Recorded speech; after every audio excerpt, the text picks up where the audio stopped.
Actually जो corona का triple mutant था वो भी भारत में पांव पसार रहा था, लेकिन जब जीनोम सीक्वेंसिंग की गई तो जीनोम सीक्वेंसिंग में ये पाया गया कि जो ट्रिपल म्यूटेंट है ना, ये म्यूटेंट होकर अपना एक नया स्वरूप लिया है, लेकिन ये स्वरूप लेने के चक्कर में खुद को कमजोर कर लिया है। जो ट्रिपल म्यूटेंट है वो इतना कमजोर है कि वो पहले वाले म्यूटेंट इतना भी घातक नहीं है, और वैज्ञानिकों ने कहा है कि ट्रिपल म्यूटेंट खुद ही मर रहा है। अब बहुत ज्यादा सैंपल ट्रिपल म्यूटेंट के देखने को नहीं मिल रहा है, जो इस बात के संकेत है कि ट्रिपल म्यूटेंट ज्यादा खतरनाक नहीं है, वो ज्यादा पांव नहीं पसार पा रहा है, क्योंकि जीनोम सीक्वेंसिंग में डबल म्यूटेंट ही भारत में ज्यादा तबाही मचा रहा है, जिस वजह से हमारे जो कोरोना के जो ग्राफ गए थे वो 4 लाख के पार चले गए थे। तो ट्रिपल म्यूटेंट से फिलहाल हम लोग को खतरा की कोई बात नहीं है, लेकिन आगे हो सकता है अगर लापरवाही बढ़ती जाए तो, क्योंकि आगे भी इसमें म्यूटेशन यानी इसके स्वरूप बदलते रहते हैं। जैसे पहले हम लोग आदि मानव थे, बंदर थे, चिंपैंजी, फिर धीरे धीरे हम लोग में म्यूटेशन हुआ और धीरे धीरे हम मानव होकर अपडेट हो गए। वैसे ही जब किसी जीव की संख्या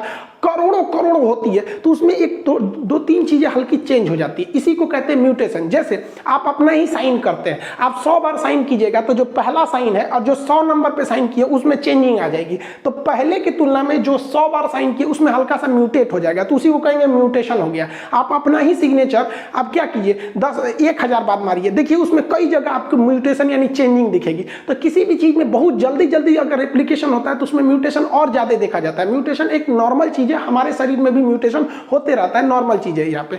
अब रही बात सेकेंड, जो डबल म्यूटेशन था जो भारत में तबाही मचाया जिससे सेकेंड वेव आया था, तो सेकेंड वेव जो है अब धीरे धीरे अपने सेचुरेशन पॉइंट पे आ गया है। हम शुरू से कह रहे थे आपको कि सेकेंड वेव जो है वो 15 से 20 मई के बीच में आपका आराम से मतलब यहां तक सेचुरेट हो जाएगा। अब देखेंगे कि अब जो हमारा जो केस था 4 लाख के क्रॉस कर रहा था, अब 3,90,000 के इर्द गिर्द रह रहा है, और ये 15 से 20 मई आते आते हम इस पे कंट्रोल कर लेंगे। महाराष्ट्र, उत्तर प्रदेश, दिल्ली, ये लोग जो है वो सेकेंड वेव के पीक तक पहुंच चुके हैं, अब ये लोग डिक्लाइन करेंगे। लेकिन अफसोस की बात ये है कि महाराष्ट्र और दिल्ली के जिन जगहों पे कोरोना था वो तो डाउन हो रहा है, लेकिन कई नए ऐसे जगह हैं जहां कोरोना नहीं था, वहां से भी मरीज अब मिलने लगे हैं। तो सेकेंड वेव का पीक लगभग हम पीक के पास पहुंच रहे हैं। सब लोग के लिए यही एक समय सबसे क्रूशियल है, क्योंकि इस समय जो पकड़ाएगा पीक पर कोरोना, उनको एकदम पीक पे पहुंचा देगा, कोरोना एकदम ऊपर पहुंचा देगा, क्योंकि नाव हमेशा किनारे पे डूबती है और पूरे देशवासी लोग कंट्रोल कर लिए। 15 से 20 मई का ये नाव हमारे किनारे पे आ गया, यहां जो पकड़ाएंगे उनकी नैया टाइटेनिक की तरह डूब जाएगी। कुछ लोग का कहना है कि कोरोना कभी जाएगा ही नहीं, ऐसा बात नहीं है। देखिए थर्ड वेव जरूर आएगा, लेकिन इतिहास से सीखिए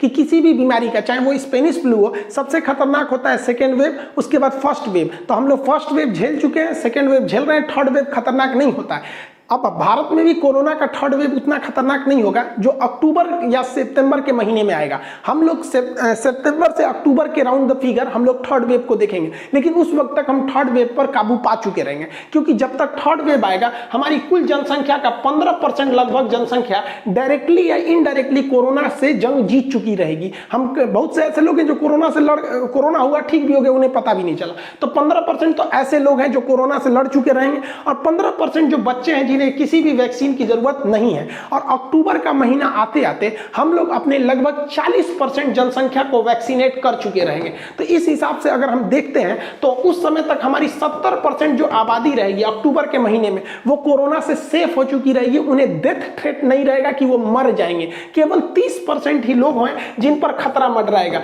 तो 30% लोगों को लिए उस समय तक अवेलेबल बेड रहेंगे, ऑक्सीजन की किल्लत नहीं आएगी, वहां वेंटिलेटर की कमी नहीं रहेगी।